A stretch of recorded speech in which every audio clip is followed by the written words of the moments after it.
Cześć moi drodzy widzowie, zapraszam na 10 najważniejszych zasad, mechanik, strategii odnośnie toczenia bitew w Total War Warhammer 3. Zacznijmy może od początku. Przygotowałem sobie tutaj takie pole bitwy, żeby zaprezentować wam na przykład niektóre taktyki, o których będę chciał oczywiście opowiedzieć.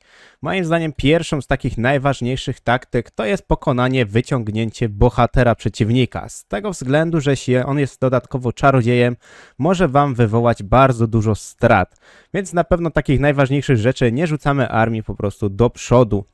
Jak wyciągnąć na przykład przeciwnika? Możemy zastosować na przykład nasze jednostki latające, kawalerię, strzelców, innego jakiegoś czarodzieja, żeby sprowokować przeciwnika do ataku.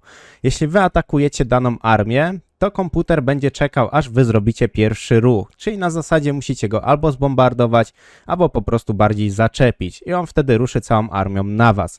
Gdy komputer was zaatakuje, no to automatycznie on idzie w waszą stronę, więc macie też czas, żeby się przygotować.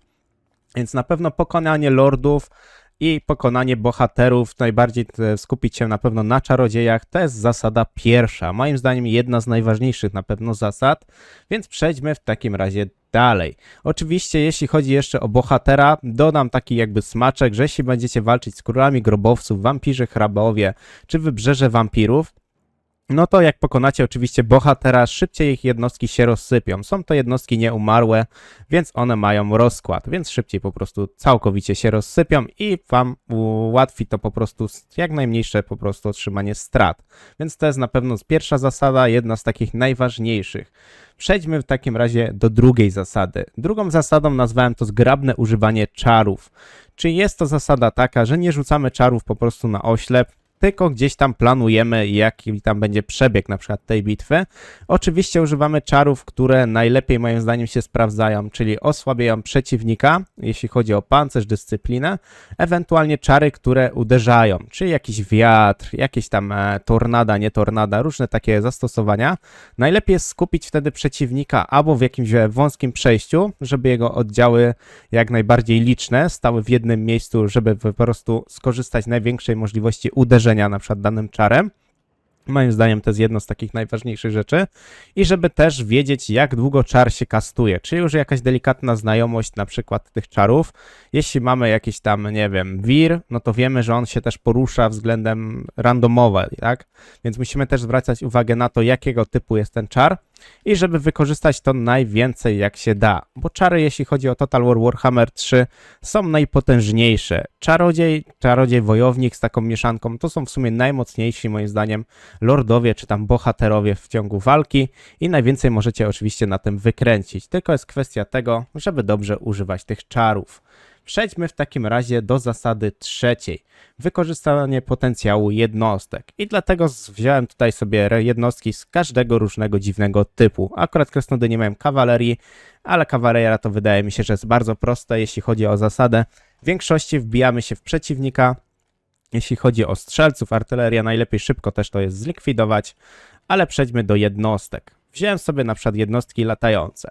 Jednostki latające akurat u krasnoludów mają ten plus, że możemy na przykład używać jakiejś bombardy. Tu macie pokazany oczywiście wskaźnik pod jednostką, gdzie na przykład uderzy ta jednostka i również zwracamy uwagę na obrażenia dystansowe i to, co jest w nawiasie. W nawiasie macie pokazane, jakie obrażenia na przykład łamie odnośnie pancerza.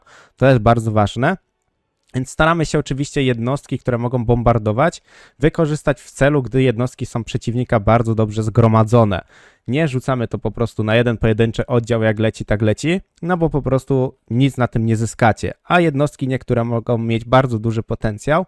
Akurat żyrobombowce czy żyrodziała siarkowe są bardzo mocnymi jednostkami.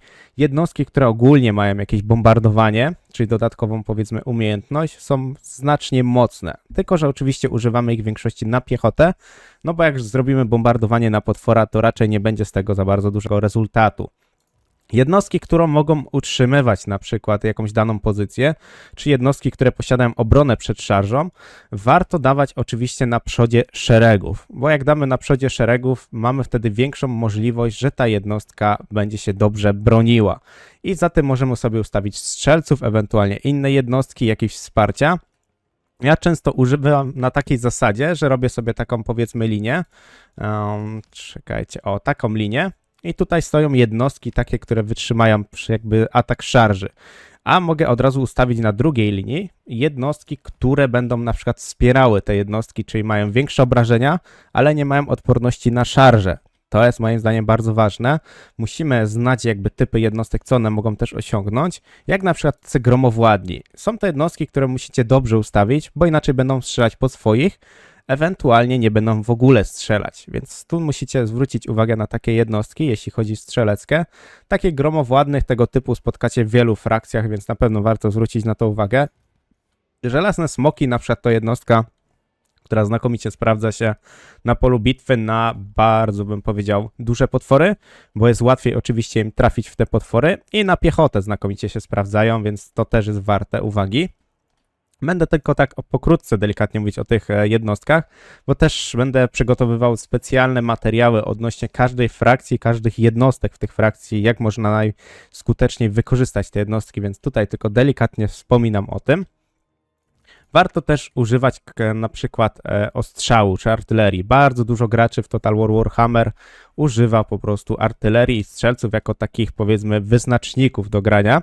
Ja osobiście lubię dosyć agresywnie grać, więc wtedy stosuję bardziej kawalerię, piechotę, bo wtedy czuję taki jakby większy żywioł, jeśli chodzi o toczenie jakiejś bitwy. Jeśli chodzi też tutaj o takie rzeczy, no to już o jednostki, no o jednostkach już chyba więcej nie będę musiał wspominać, bo to jest, wydaje mi się, że wykorzystanie potencjału jednostek to jest taka złota zasada, bym powiedział, i to jest trzecia złota zasada. Kolejnym kluczem do kolejnej wygranej gdzieś tam bitew jest to na pewno flankowanie. Tylko flankować też trzeba umieć i to jest bardzo ważne. Nie polega to tylko na tej zasadzie, że trzymamy twardymi jednostkami przeciwnika i wjeżdżamy kawalerią, bo nie każda frakcja ma gdzieś tam kawalerię dobrej jakości i czasem na przykład jak gramy takim, nie wiem, Skarbrandem, mamy w większości samą piechotę. Jak można dobrze flankować? Flankować można zrobić na tej zasadzie, że twarde jednostki i wolne jednostki, czyli bardzo pancerzone, utrzymują dany, powiedzmy, teren. Czyli w wyznaczniku na przykład te 4 jednostki są bardzo wytrzymałe, posiadają tarcze, więc tam, powiedzmy, ostrzał też nim jest aż taki groźny, jeśli chodzi o jakichś zwykłych strzelców. I wtedy jednostki, na przykład możemy tych zabójców wykorzystać do flankowania, bo są te jednostki, które są na przykład trochę szybsze i wtedy układamy sobie te jednostki względem takiej flanki, jak mamy tutaj. Czyli tutaj flankujemy i jak flankujecie oczywiście od tyłu, to wtedy przeciwnik ma dużo mniejszą dyscyplinę. Bardzo dyscyplina mu spada, bo otrzymuje on efekty nie dość, że flankowania, to jeszcze otrzymywania dużych obrażeń od tyłu. To jest bardzo ważne, więc lepiej zawsze flankować jest po prostu na plecy niż na boki. Oczywiście, jeśli będziecie flankować z każdej strony, no to będzie z tym największy rezultat i takie może dam porównanie, jak grając na przykład krwawymi rękami, czy krwawe ręce, orkowie, którzy są, powiedzmy, dosyć mocni, mają dużą siłę broni, ale w sumie nie mają za bardzo pancerza. I walczyłem z krasnoludami. Krasnoludów wtedy warto jest zebrać, powiedzmy, w taki mały okrąg, może narysuję taki okrąg, i wtedy flankujemy ich tymi orkami. I całkowicie ich taka olbrzymia dyscyplina, bo jak wiecie, krasnoludy mają bardzo dużą dyscyplinę i bardzo ciężko jest ich złamać, po prostu łamią się te jednostki. Można to zastosować na wszystkich różnych frakcjach, niezależne czy to będą krasnoludy, czy to będą chaosy, nie ma to żadnego znaczenia. Kwestia jest tego, że flankowanie daje wam ogromną przewagę, ale również musicie pamiętać o tym, że musicie wiedzieć, jakie przeciwnik ma jednostki. Bo jeśli ma samą piechotę, to flankowanie jest na pewno przydatne, ale gdy ma na przykład potwory, to już ciężej wam będzie zrobić jakąkolwiek flankę na polu bitwy i musicie wtedy też oceniać jakby armię przeciwnika. To jest na przykład bardzo ważne. Więc flankowanie, pamiętajcie, od tyłu macie najwięcej bonusów do flankowania, bo otrzymuje dodatkowo nie dość, że od tyłu flankowanie plus otrzymywanie dużych obrażeń od tyłu, więc to jest na pewno bardzo ważne. Jeśli będziecie mieć cokolwiek, jakieś pytanie do jakiejkolwiek na przykład tej zasady, dajcie znać w komentarzach, to bardziej wam to rozpiszę. Przejdźmy w takim razie do zasady 5. Niszczenie artylerii i strzelców. No to jest bardzo ważny element, bo jeśli przeciwnik na przykład idzie na was, w większości jego jednostki są gdzieś tam szybsze niż artyleria, więc on się wypsunie na przykład do przodu. W takim zasadzie, że on tutaj będzie sobie z przodu był, tu macie narysowaną krechę, a artyleria jego jest, nie wiem, tutaj. Można wykorzystać na przykład okoliczny teren, żeby schować jakieś jednostki. Mamy też możliwość na przykład jednostek, które posiadają coś takiego jak straż przednia, czy może być wystawiona poza strefą zieloną, czy możecie gdzieś tam na krańcach pochować takie jednostki, na przykład jakiejś kawalerii, jakichś potworów, czegokolwiek. Najlepiej jednostek, które w miarę też szybko chodzą, ale nie muszą być konkretnie szybkie, które chodzą. I wtedy mamy jeszcze możliwość, że jednostka posiada coś takiego jak skradanie. Czyli tej jednostki od razu komputer nie widzi, więc macie większą szansę sobie delikatnie podejść do tego przeciwnika, żeby jak najszybciej zablokować artylerię czy strzelców. To jest bardzo ważne, bo są frakcje, które mają bardzo mocnych strzelców i artylerię i mogą wam po prostu zniszczyć armię, nim prawie bitwa się zacznie. To jest tak sama zasada jak czarodziej. Jak się dopuścicie przeciwnika czarodzieja, żeby wykorzystał potencjał swojej gdzieś tam swojej magii, może swojej domeny, no to zniszczy wam ogromną armię. I to jest bardzo ważne. Dużo ludzi z tego, co zauważyłem, nie zwracają na to uwagę i zostawiają tych czarodziejów. Oni sobie tam błąkają się po tej mapie i nas po prostu bombardują czarami. Jest to strasznie słabe. Więc na pewno to jest bardzo ważna zasada, żeby zniszczyć zawsze artylerię i strzelców. No zależy też wszystko od frakcji, bo niektóre frakcje mają słabych strzelców, a artylerii na przykład nie posiadają, więc wtedy nie ma jakiegoś większego zagrożenia. To jest moim zdaniem złota zasada 5 i to jest bardzo ważne. Przejdźmy w takim razie do zasady 6. Jeśli komputer posiada posiłki, to warto oczywiście zablokować. No dlaczego warto zablokować? Jeśli macie możliwość dojścia do przeciwnika, nie wiem, stąd przychodzą przykładowo posiłki, tak, na tej linii macie posiłki, no to ustawiacie armię w takim równym szeregu. Najlepiej coś tego typu. O, może tak wam to narysuję. Z tego względu, żeby już go flankować z dwóch stron, a tutaj można mu nawet czasem zostawić więcej przerwy, czyli zostawić mu powiedzmy tego typu miejsce. Ze względu, jeśli macie czarodziejów, artylerię, nie wiem, jednostki latające, które bombardują, to macie bardzo ładne linie do ustawienia ostrzału. I wtedy takim jednym czy tam 2 ostrzałami niszczycie całą armię. Niezależnie, czy to są twarde krasnoludy, czy to są niewolnicy z kawenów, nie ma to żadnego znaczenia. Po pierwsze, komputer czasem nie będzie miał czasu dobiec stąd do tej swojej armii, żeby ją uchronić, bo on będzie czekał na posiłki, więc będzie tutaj pilnował tego terenu. A z drugiej strony zyskacie już przewagę, że zniszczycie mu armię posiłkową. Czasem najlepiej jest zaatakować na przykład słabszą armię przeciwnika, jak stoją, nie wiem, 3 armie koło siebie i żeby po prostu posiłkowa armia była mocniejsza od przeciwnika i wykorzystać element zaskoczenia i mu zablokować te posiłki i zniszczyć. Na przykład porównanie. Jeśli nie zablokujecie takich skawenów, którzy będą mieć, nie wiem, katapulty zarazy, kulomioty, spacz ognie, no to oni was potem rozstrzelają w większości, bo będzie na przykład duży harmider na bitwie, nie wiem, będą 3 armie skawenów, wy będziecie mieć jedną i nie będziecie mieć czasu zarządzać tą armią i wtedy stracicie mnóstwo armii. Ja takie zastosowania na przykład robiłem na kampanii Tamurkhana, więc jeśli będziecie chcieli w praktyce zobaczyć, to zapraszam do przejrzenia sobie paru odcinków i zobaczycie, na jakiej zasadzie gdzieś tam toczyłem bitwę, kogo lepiej zaatakować na początku i na czym się też naprawdę skupić. Moim zdaniem to jest bardzo ważna zasada. Dużo osób powie, że to jest bez sensu, bo nie dajemy przeciwnikowi szansy. No ale przeciwnik, gdybyś miał tą samą sytuację, też by nam nie dał szansy, więc moim zdaniem jest to uczciwe. Jeśli chodzi tutaj o kolejną zasadę, jest to zasada 7, to jest oszacowanie jednostek przeciwnika i wymyślenia strategii przed bitwą. Czyli nim rozpoczniecie bitwę, musicie ustalić mniej więcej, co chcecie zrobić z tym przeciwnikiem. Czy chcecie się bronić w kącie i na przykład ustawić artylerię, strzelców, żeby po prostu go wystrzelać i się bronić? Czy chcecie go zaatakować i na przykład, nie wiem, rozbić w środku? Warto jest też wysyłać bohaterów do przodu, z tego względu, że komputer się skupi, powiedzmy, jakąś częścią armii na swoim, jakby na naszym bohaterze. Artyleria bardzo ładnie, zgrabnie go tutaj ostrzela. I to jest wtedy zaleta artylerii, jeśli mamy bardzo duży zasięg, bo jeśli nie podejdziemy całą armią blisko, czyli nie podejdziemy całą armią na tej zasadzie, może tutaj tutaj podejdziemy armią, a bohater będzie tu, no to on ruszy tą całą armią w naszą stronę.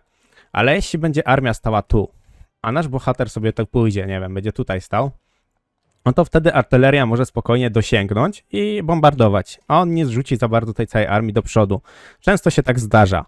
No komputer czasem myśli, a czasem nie. I to jest taka, powiedzmy, delikatna zasada. Więc to jest dodatkowo do tej zasady, czyli oszacowanie też przeciwnika.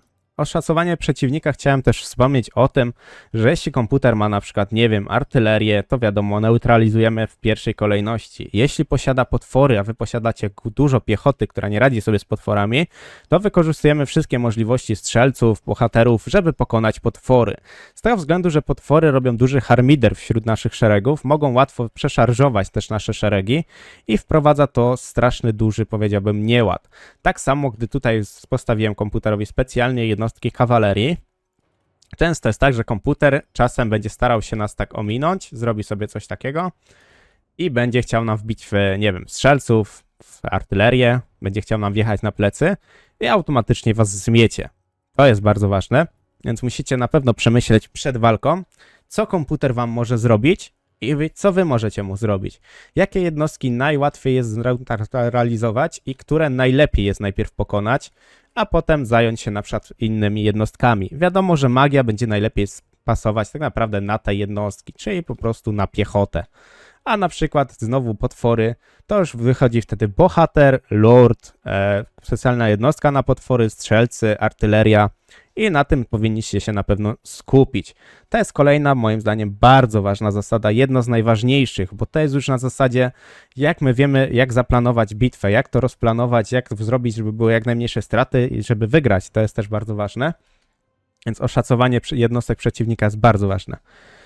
Wykorzystanie potencjału terenu, to jest 8. zasada. Jak wykorzystać potencjał terenu? No ten teren jest, powiedzmy, taki sobie, więc tutaj macie różne zastosowania. Chciałem na pewno wspomnieć na to, że jeśli przeciwnik ma, nie wiem, strzelców, artylerię, to warto tak naprawdę na przykład takim skarbrandem ruszyć przez las, bo artyleria, strzelcy bardzo dużo tracą strzelając w lesie. Często się zdarzy tak, że nawet nie trafią. I macie wtedy możliwość wykorzystania tego na swoją stronę. Walczycie w lesie jednostkami, które są wytrzymałe, a komputer nic wam nie może zrobić jednostkami, które przewyższają na przykład automat. No bo jeśli będziecie mieć samą piechotę, komputer będzie miał artylerię, strzelców, to automat będzie mu, wiadomo, liczył dosyć dobrze. Więc wykorzystajcie dużo lasu, bo zauważyłem, że dużo osób nie korzysta z lasu, co jest moim zdaniem największą głupotą, jaką można popełnić, tym bardziej mając w większości armię piechoty, potworów, a nie mając na przykład artylerii, strzelców, no bo wtedy dużo na tym tracicie i im wasza armia podejdzie, to stracicie mnóstwo tej armii, więc to jest moim zdaniem bardzo ważne. Jeśli gracie oczywiście defensywnie, no to teren wykorzystujecie tak, że na wzniesieniach sobie ustawiacie strzelców, artylerię i staracie się ją po prostu bronić. Na takiej zasadzie można narysować coś tego typu, że sobie tak bronicie. Ewentualnie trzymacie się tutaj w kącie. Jeśli komputer ma dużo piechoty, dużo kawalerii i nie macie możliwości ochronić całej armii, to warto po prostu wybrać jakiś ciasny punkt i się w nim bronić. Moim zdaniem to jest bardzo przydatne. Rzadko lubię gdzieś stosować tą taktykę, ale wymagają niektóre bitwy od tego, znaczy od nas tego po prostu, że musimy bronić się w ciasnym miejscu, bo komputer ma, nie wiem, 3 armie, my mamy 1 armię i nie mamy możliwości walczenia na szerokim terenie. Przejdźmy w takim razie do tak naprawdę pozycji 9. Używanie lordów i bohaterów do zatrzymania armii przeciwnika i przeprowadzenia ostrzału. O tym troszkę mówiłem, ale powiem może troszkę szerzej o tym. Najlepiej jest wykorzystywać bohatera w armii, na przykład lorda, wojownika bardzo twardego, puścić go faktycznie do przodu. Mieć na przykład warto na pewno mieć co najmniej 1-2 czarodziei w armii z tego względu, że będą na przykład jeden może leczyć, drugi może mieć mocne masówki i będzie niszczył armię przeciwnika raz za razem. Wtedy też łatwiej jest na przykład wyciągnąć przeciwnika, jeśli chodzi o jego bohatera, lorda i łatwiej jest go też pokonać. Tylko to się też sprawdza w większości tylko dlatego, jeśli po pierwsze mamy albo strzelców, którzy są mobilni i mogą sobie spokojnie wtedy podejść i ostrzelać, nie wiem, lorda, potwora, gdy nasz bohater walczy, albo posiadamy czarodzieja, który może gdzieś tam magią coś skórać, ewentualnie jeśli mamy artylerię z dużym zasięgiem i wiemy, że może bardzo fajnie tam sobie strzelać i niszczyć jego jakby jednostki przeciwnika czy tam bohatera. Więc wtedy dopiero możemy tylko zastosować tą technikę. Nie puszczać bohatera, jeśli nie ma on w sumie żadnego wsparcia, no bo wtedy to będzie duży błąd. A jak stracicie bohatera, to pamiętajcie, że tracicie bardzo dużo dyscypliny dla jednostek i szybciej się rozsypiecie. Kolejna zasada to jest tak zwana plastyczność, czyli nie używacie jednego schematu podczas bitwy, nie rzucacie się non-stop do przodu, nie chowacie się non-stop w rogu, bo to, że na przykład w jednej bitwie wam taktyka chowania w rogu wam coś dała, a za drugim razem wam nic nie dała i przez to przegraliście, to jest, wiecie, musicie myśleć, co robicie, musicie zaplanować bitwę, tak jak mówiłem, w jednym kroku. Z tego względu, że jeśli będziecie się bronić w kącie, a nie wypolujecie na przykład, nie wiem, czarodzieja od przeciwnika, a będzie to czarodziej, nie wiem, cienia na przykład i rzuci wam otchłań na samym środku, albo domena śmierci, słońce Xerxesa, czy jak to tam się nazywało, automatycznie jesteście zniszczeni. Bo macie, nie wiem, piechotę, która broni przed szarżą, no dobra, ale nie przed czarami. To, że krasnoludy mają na przykład odporność na magię, to nie znaczy, że te krasnoludy przeżyją te czary, bo 35% to nie jest 100%, więc na pewno o tym pamiętajcie. Więc musicie zawsze jakby pracować z różną taktyką. Zawsze starać się rozwijać w tym kierunku, jeśli chodzi o bitwy, bo każda bitwa jest inna. Zdarza się tak, że bitwy będą, nie wiem, 3 bitwy pod rząd będziecie toczyć, nie wiem, ze skawenami i ta sama taktyka wam się będzie sprawdzać. No bo są frakcje, na które jest po prostu jedna taktyka dobra. Z kawenów, wiadomo, musicie zatrzymać strzelców, nie tracąc oczywiście przy tej całej armii. A na przykład, nie wiem, na Imperium będziecie musieli się dobrać na przykład do artylerii, ale będziecie musieli uważać na czołgi, będziecie musieli uważać, nie wiem, na kawalerię, gryfa czy cokolwiek. Bretonia znowu będziecie musieli uważać na samą kawalerię, więc wtedy ustawiamy się też na najwyższym terenie, żeby jakby zniwelować szarże. Więc moim zdaniem to jest taka 10. zasada i jest bardzo trudna do przestrzegania, bo czasem jakimś tam, nie wiem, źle zaplanujemy bitwę, albo zaplanujemy bitwę i źle się ona po prostu dla nas potoczy. I tracimy na przykład, nie wiem, bardzo dobre jednostki, na których polegaliśmy. I wtedy się robi po prostu harmider, syf i przegrywamy po prostu bitwę. Moim zdaniem jest to 10 bardzo ważnych zasad. Jeśli macie oczywiście jakieś pomysły na dodanie jakiejś zasady, opisując oczywiście tą zasadę, ewentualnie rzućcie nawet tą zasadę, ja ją postaram się opisać w komentarzach. Dzięki oczywiście za oglądanie, dajcie znać, co o tym w ogóle sądzicie. Oczywiście zapraszam do lajkowania, subskrybowania i oczywiście, tak jak mówiłem wcześniej, do komentowania pod filmem. Dzięki jeszcze raz za oglądanie i do następnego. Cześć!